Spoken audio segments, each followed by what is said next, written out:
And the rest of us, among the 73 million Americans who voted not to have fascism, autocracy, mass deportation, internment camps, and economy-crushing tariffs, are the bad guys, the segregationists of our time. If we, hold on, let me check my notes. Yes, don't want to have turkey dinner with the people screaming, "Your body, my choice."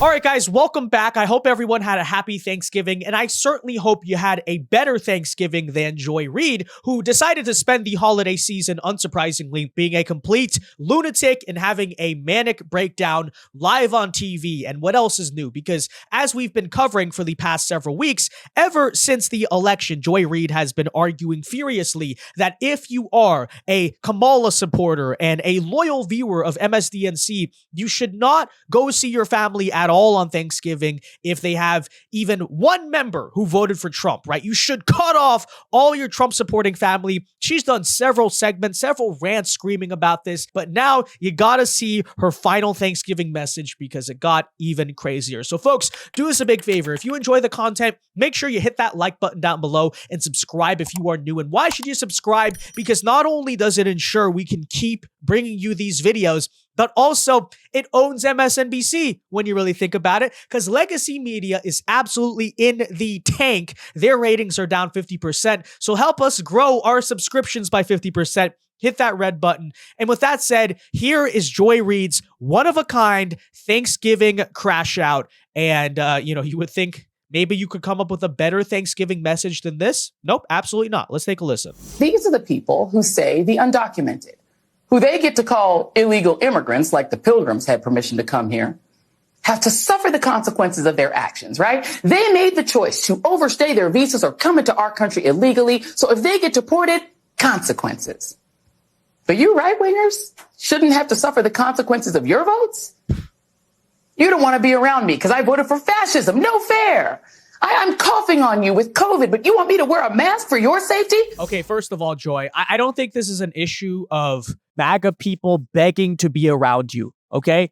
Let me just say, I think there is no person I'd rather not spend Thanksgiving with than Joy Reid, okay? By the way, imagine being an apolitical member of Joy Reid's family. Okay, forget being a Trump supporter. Imagine you're just apolitical. You don't want to talk about politics. You want to maybe watch the Thanksgiving football or just see the family, eat the turkey, and you have to put up with this individual for 3 to 4 hours every single Thanksgiving. I couldn't possibly imagine. But back to the point here. Joy, it's not about, oh, we're begging to see our liberal family members on Thanksgiving. It's more so that we're pointing out that the behavior that you guys are engaging in is just kind of deranged and insane.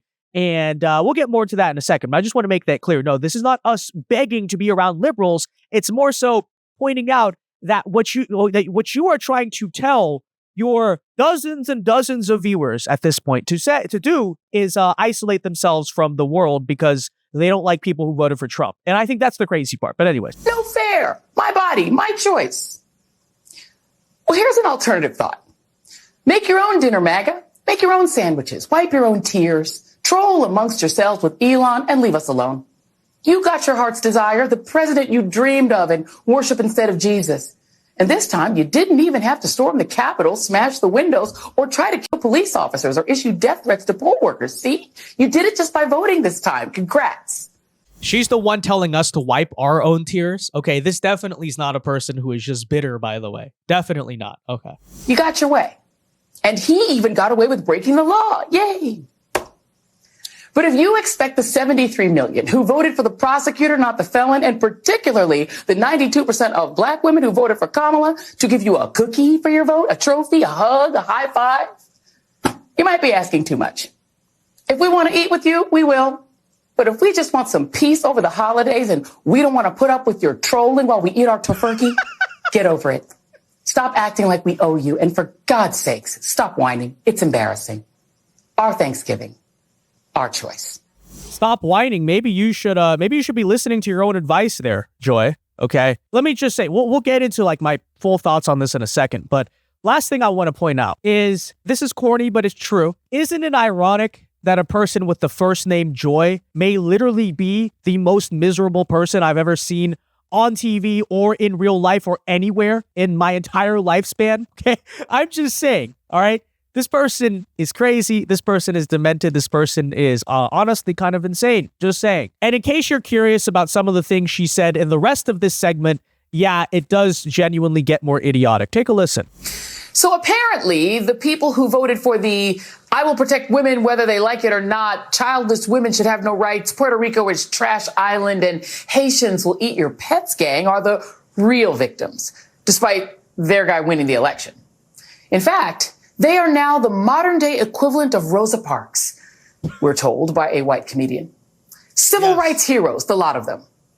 And the rest of us, among the 73 million Americans who voted not to have fascism, autocracy, mass deportation, internment camps, and economy-crushing tariffs, are the bad guys, the segregationists of our time. If we, hold on, let me check my notes. Yes, don't want to have turkey dinner with the people screaming, "Your body, my choice." Okay. So there is this strong dual energy among MAGA people and their apologists, and it actually fits quite neatly with the history of America. It's equal parts bully energy, where they want to relentlessly troll liberals and lash out at minorities, and victim energy, where those same liberals are supposed to take the trolling quietly and also pity the trolls. It's the eternal victimhood of the conservative. We need to constantly coddle, study, and understand them. No one, not the media, the big thinkers, definitely not the comedians, are required to... She's so mad. Okay, can we just point that out? She's so mad. And she eventually gets into tying the whole thing into racism. I mean, as you can see, she has this graphic later in the segment of race massacres in the U.S. What does that have to do with Thanksgiving? You know, she's just crazy. Okay, she's literally just go. But look, here ultimately is my problem with what Joy Reid is saying. Okay, so just to be clear to Joy Reid, no, we're not begging, "Oh my gosh, Joy Reid, please show up to my Thanksgiving." Nobody wants you at your Thanksgiving, okay? Just saying, all right? The issue I have is that, look, if you don't want to see your own family, fine. If you have issues, your own problems with family members, you know, I'm not here to speak on that. If Joy Reid wants to be a miserable, isolated, manic lunatic, she has the right to do so, okay? And again, just to make it clear, this is not me begging any liberal family members of myself to, "Oh, please show up to Thanksgiving, I miss you," right? In fact, they did show up to Thanksgiving still, the liberals and the conservatives, because like most normal families in this country, we don't decide we're cutting you off over who you voted for. I don't know, just saying. Okay, so again, that's not my problem. My problem with Joy and Sonny Hostin and all the people who have embraced this talking point is that they are encouraging millions of people in this country. Joy Reid even went so far as to say the 73 million who voted for Kamala to socially isolate themselves and like cut themselves off from the world and go be depressed, angry lunatics just like Joy Reid because no. Like, I can't deal with people who voted for Trump, right? And on top of that, you know what it really is? It is cult-like behavior. This is exactly what cults do, which is they say, you know, the religion, the cult, in this case, the woke politics, is more important than the bonds of your own family. And don't show up to see your family. Don't trust to them. They're against you. Don't talk to them because they might brainwash you. They might humanize you to believe that this woke religion is actually kind of crazy. No. Don't talk to them. Stay isolated. Only sit in your house and watch MSNBC on Thanksgiving because you can't deal with that, right?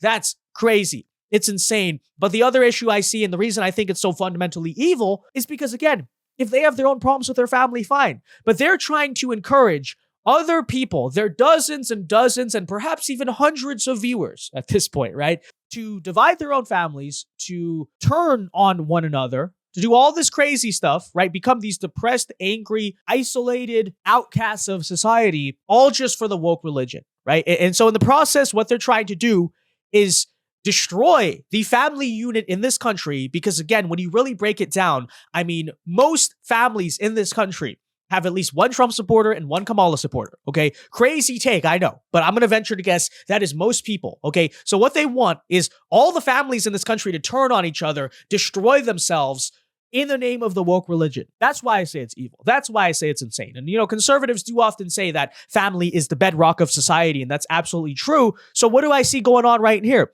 They're trying to dissolve and tear apart the American family, millions upon millions of them, just because Joy Reid wants to be an angry, bitter, miserable lunatic. Of course, the good news, as you may have heard, is that MSNBC's ratings have been struggling so much lately that it's very possible Joy Reid may not be with a job starting next year. I mean, just take a look at this. So obviously, since the election, we've been talking about how their ratings are down 50%. But if you want to wonder how bad that is in context, take a look at this. This is the TV cable ratings over the past couple weeks. So you can see here, right? ESPN is number 1, Fox News is number 2, blah, blah, blah, blah. All the way down at 16 is CNN. So they are obviously struggling as well. But take a look. MSNBC, guys, is all the way down at 28. They're doing worse in the ratings than the Lifetime Movie Network, BET, ESPN2, the A&E Network, Nick at Night, and check this out. I love this one at number 19, the Home